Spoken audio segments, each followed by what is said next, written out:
statewide membership organization, grassroots organization that has members all over the state of Wisconsin. So we're here, we work a lot on healthcare issues, and we're here to help announce a new bill that Senator Dave Hansen and Representative Jimmy Anderson have drafted introducing on prescription drug prices. And so we're really happy to stand with them. I'm going to say something brief about it and then turn it over to Senator Hansen.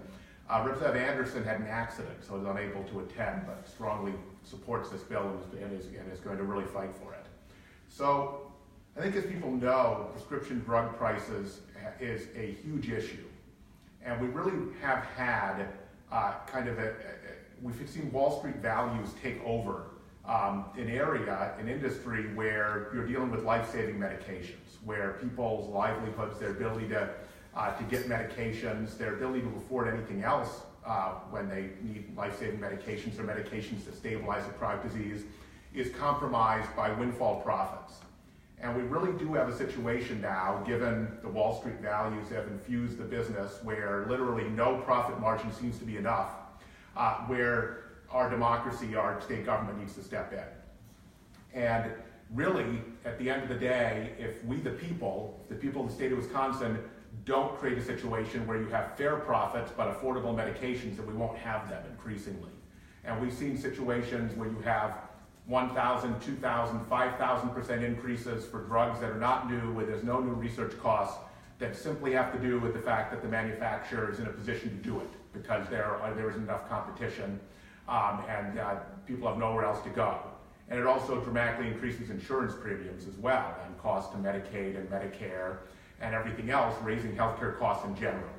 And so what this bill does, that Senator Hansen and Representative Anderson have drafted, it looked at a model in Maryland, which has already withstood court challenge, which gives the Attorney General the authority to challenge huge price gouging from generic manufacturers of prescription drugs. There could be further action, further legislation down the road for name brands. And the Attorney General, it outlaws price gouging, which it defines as excessive unjustified rate increases when there is no other place in any kind of competition to go to and an alternative medication for the consumer. And then gives the Attorney General the ability to request records to demand justification for the excessive increase, and if all fails, also to file to prevent the increase altogether, to prevent the price gouging. So this is just common sense that at the end of the day, healthcare is a fundamental human right, and it's the role of our democracy, even though you haven't been able to tell recently at the Capitol, it's the role of our democracy to play a role in guaranteeing that consumers are not bilked, especially consumers who need medications in order to live fulfilling lives and in some cases to save their lives, but also to manage chronic diseases and injuries and sicknesses and other ailments. And so this is just common sense, and the only thing standing between this and law, quite frankly, is the power of the pharmaceutical industry and its immense lobbying power. And this really is the people versus gigantic economic interests, David versus Goliath. And we are really glad to be able to stand with state legislators that understand that and will fight for the people. And so with that, I want to turn it over to Senator Dave Hansen. Thank you. Thank you. Well, we were able to do it one time dealing with the drug companies back in the early 2000s when we passed the best prescription care drug plan for seniors, our senior care plan, which we did in a bipartisan way and is still in place today. There is none better, and we're the only state that has a separate plan for seniors. So that was an opportunity we could work together. This is another opportunity. So more and more often we're seeing cases in which a company buys a generic or off-patent drug that has little or no competition and then, sadly, drastically raises the prices. Recent examples include albendazole, albuterol, and naloxone. Pardon me for my expressions, I'm not a physicist or a pharmaceutical person. Albendazole, got it. So we're talking about drug companies without explanation increasing prices on some medications by 100%, 500%, and by even more than that, even up to 1,000%. Prevostane, which is used to treat heart conditions, which jumped 573%. Albuterol, used to control asthma, went up a high percentage. And Daloxacin, which is used for bacterial infection, skyrocketed an 8%. These are some pretty egregious examples, but there are many more. While companies that engage in this type of predatory practices make greater profits, those profits come at the expense of many of the people who need those drugs, the most as they are priced out of their ability to obtain them. So the people that need them the most can't afford them in the end. To be sure, many, if not most, makers and distributors of generic and off-patent drugs do their best. They make their best effort to keep them affordable for the people who need them. Some less scrupulous companies, however, look, sadly, to corner the market on a specific off-patent or generic drug and raise prices simply because they can. And the reason they can is because the drugs are critically important to the health and well-being of so many people. So many people that really need these drugs to survive and be well. The goal of our bill is not only to lift the veil on these outrageous practices, but to provide the Attorney General with the tools necessary to go after less scrupulous, even predatory drug makers and distributors who see markets for certain drugs as a path to big profits at the expense of the lives and health of people who truly need them the most. Our bill recognizes that there are legitimate reasons for price increases and that most companies provide their medications at fair prices. That's why our bill applies to essential generic, off-patent drug patients need, but where there is little or no competition or choice and where drug companies raise prices in a way that is not justified by the cost of producing the drug or expanding access to it. As was mentioned before, our bill is based on a new law in Maryland that we believe will be successful in making sure that no patient will be denied these critical medications because they are too expensive. So today we're talking about doing the right thing. We did it with our senior care plan. This is another opportunity to bring both sides together and help a lot of people be able to survive and do well. Thank you. Thank you, Senator. Thank you for your appropriate passion on this issue. And we are calling this price gouging because that's what it is. And price gouging is illegal in a lot of circumstances. If there's a natural disaster like a flood or a hurricane, you can be stopped from charging $1,000 a gallon for gasoline or charging $100 a bottle for bottled water. That's what this amounts to when there's been no increase in the cost of a drug, a company is making a good profit, and they decide to jack up the price 1,000% and literally force people off their medications. And it appears that some companies think that it's more profitable to sell fewer drugs to more people, fewer drugs to fewer people at a higher price than to provide a fair profit and sell it to a lot more people. So at the end of the day, it's about profit, and they don't care if there are people who are left without vital medications. So as I mentioned, Representative Jimmy Anderson is a strong backer of this and the Assembly League sponsor, and he had an accident, so he couldn't be here, but along with Senator Hansen, we'll be fighting for this legislation and making this an issue as we go into the next legislative session.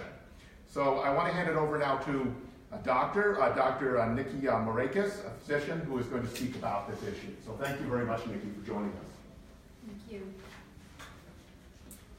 I would like to begin by thanking Senator Dave Hansen and Representative Jimmy Anderson for introducing this critical legislation. Thank you so much. I'm a member of Physicians for a National Health Program, which is a nonprofit research and educational organization of physicians, medical students, and other healthcare professionals that support single-payer national health insurance. I am also a very proud member of Wisconsin's Healthcare for All organizational co-op. But I do stand here today before you foremost as a practicing primary care physician who works here in the Madison area. This pharmaceutical bill, price gouging bill, has come not a moment too soon because the well-being, and in some cases the lives, of our fellow Wisconsinites hang in the balance. As a physician, I see firsthand the growing financial burdens placed on patients and their families due to the rising premiums, co-pays, deductibles, and out-of-pocket costs of health care. In the United States, 1 out of 5 Americans reports either skipping medication doses or failing to fill prescriptions each year because of cost. I've had physicians choose not to fill prescriptions for needed antibiotics because the prices were too high, and other patients with chronic lung disease, for example, that stop filling their inhalers because they're just too expensive. Robert Craig and Senator Hansen have mentioned a number of specific medications that we have seen incredible rises in prices that really have no reason or no basis. The rising cost of medications in particular is imposing increasing hardships. The current and growing trend of price gouging is another indignity imposed on our patients, as generic drugs that were once affordable are now out of reach for so many people. In our profit-driven healthcare system, the pharmaceutical industry has been allowed unregulated freedom to make their own rules on drug pricing. They can charge whatever the market will bear, and this allows them to maximize their profits at the expense of patients. I am honored to be standing here with everyone today in support of this bill, as we send a clear message that in this state and in this nation, price gouging will not be tolerated, and that the well-being of our people comes before the unfettered profits of the pharmaceutical industry. Thank you so much. Thank you very much, Doctor. And it really is important to, as Dr. Marekas was saying, to think about not just the fact that this is a for-profit industry, but what's the purpose of the product. It'd be one thing if someone creates some new kind of mobile phone that no one else has. It's not a necessity, it's something that people might like, but it's not a life-saving issue. And so if they want to charge a lot originally, when they're the only game in town, maybe that's unfortunate, but that's their business. But when you're in the business of selling life-saving medications or medications that stabilize people's lives, then a certain amount of responsibility should come with that. And if it doesn't, because we've seen the whatever the market will bear will raise rates 1,000% if we can get away with it, which is happening increasingly, then it's time for the government to step in. This is the role of the government as a watchdog in our society, and we need to get back to that. And that's why I want to praise Senator Hansen and Representative Anderson for understanding that and doing what we would have done 100 years ago, back in the days of progressive government, when it was in this Capitol where legislators stood up for the people, not just for the well-heeled special interests who have teams of lobbyists. So with that, I want to turn it over to a patient advocate, Courtney Waller, who's here to speak about this bill. So thank you very much, Courtney. First, thank you all for allowing me to speak for just a moment of what this bill means to families like mine. In 2013, my daughter Theodora was born with a rare disease known as Timothy syndrome. Without getting too medically complex, Timothy syndrome is a multi-system disorder affecting only 20 children worldwide. It is a fatal disorder, and the leading cause of death is sudden cardiac arrest caused by structural and electrical defects in the heart. The average life expectancy is 5.5 years. My daughter takes several generic medications to manage these symptoms. The medications are literally keeping her alive. There is no treatment and there is no cure for Timothy syndrome. And because of the way the disorder has affected her heart, there's only a handful of medications that are safe for her to take.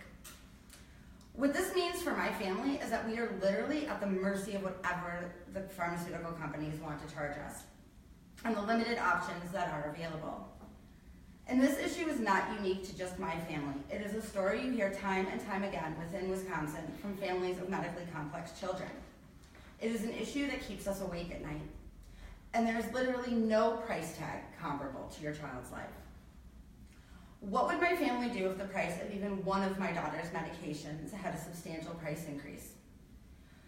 All we ask is that the price of a medication, that it remains reasonable, or that they are able to justify such an increase. And if they cannot justify, then these companies should and must be held responsible. There is no better way to do that than to give the Attorney General the ability to hold them accountable.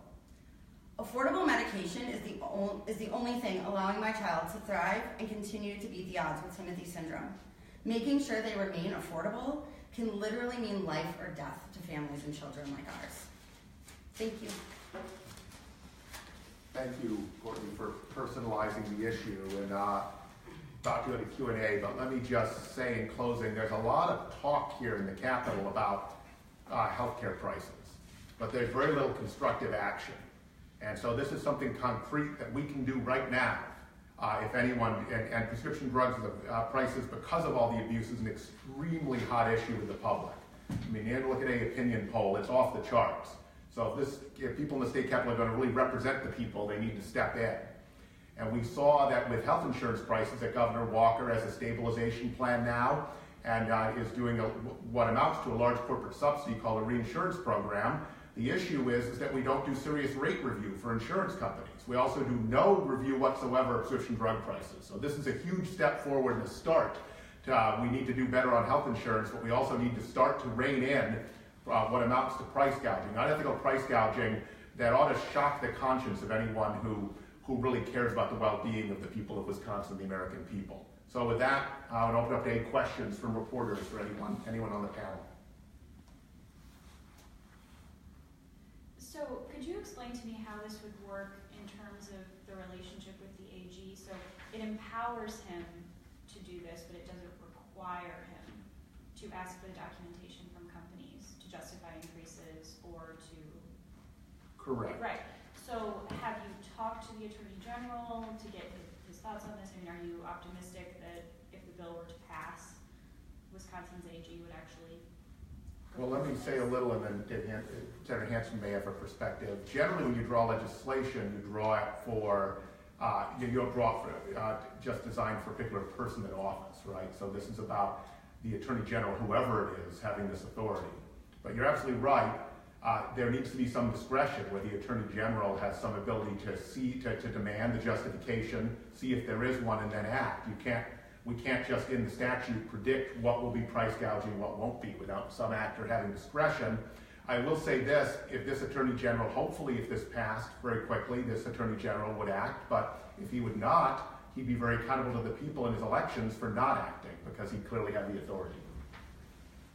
Yeah, we're hoping this Attorney General will be reasonable in this approach.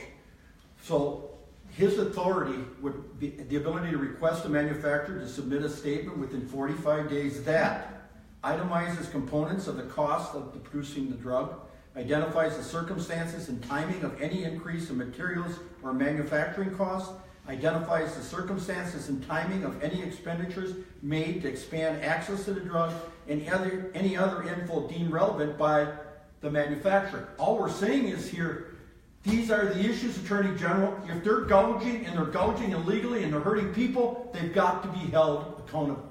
That's what this bill's about. It may not be this Attorney General, it may be the next, but get it on the books and let them know that price gouging is absolutely wrong.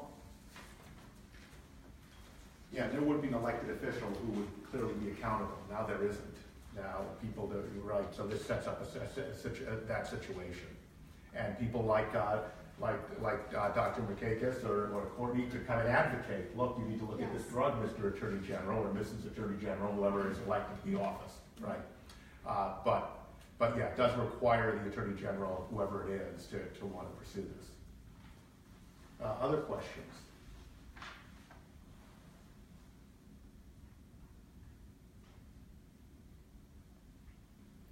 Okay, well, thank you very much for joining us, everyone. And I'm sure anyone who spoke would also be happy to speak on the side as well. Thank you.